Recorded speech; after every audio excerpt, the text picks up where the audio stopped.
95.5. Hello? Hello ka! Kumusta naman mo diya?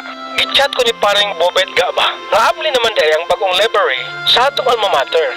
Ang University of Mindanao ga, no? Yes ga, abli na. Nakabisita na gani ko. Mauna niyang pinakadakong library sa eskwelahan sa Tibuok, Mindanao, kung dili man sa Pilipinas. 10,000 square meters o usa ka ektarya ang floor area. Masulod diriga ang 4,000 ka mga estudyante. Kay lapad kay niga. Unya, tulo ka andanang kini nga moderno nga building na ay daghang study ug function rooms. Komportable kay fully air-conditioned.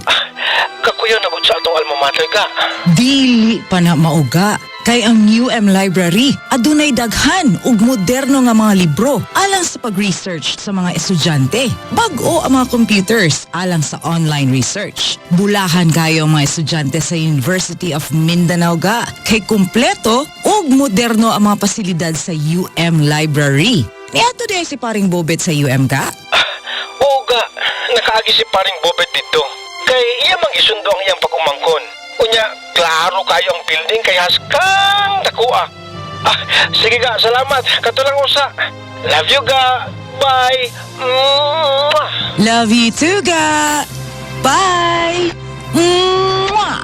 Hatagi ug maayong edukasyon ang inyong mga anak. Ipa-enroll sa University of Mindanao. For admission, call 227-5456 or visit the admissions office at UMN, Boto Street, Davao City. Dr. Limuel Espedal, tumitris taga Tagum City. Sa akong trabaho, ako naimbitahan ko mga medical mission sa mga LGU. At the end of the day, kapoy na akong lawas. So wala na kaya ko yung time makikistorya sa akong pamilya. Na nag-introduce ko EXL Coffee Mix 17 in 1. So akong gitry. Dinitilo sa tatian, dili siya acidic. Giganahan ko, gi-introduce ko sa kuha ang EXL Makabuhay Plus Capsule. Na ikaayuhan, ikabaguan. Pasalamat ko ani EXL Coffee Mix 17 in 1 o EXL Makabuhay Plus Capsule kay mo ni siya maghatag kaayuhan sa atong panglawas. Dili pa ulahin ang tanan. Atong pilion, EXL Makabuhay product. Daghang salamat. May buhay sa makabuhay. Dako ang pasalamat ni Maricel Ganirin, taga Apopong, General Santos City.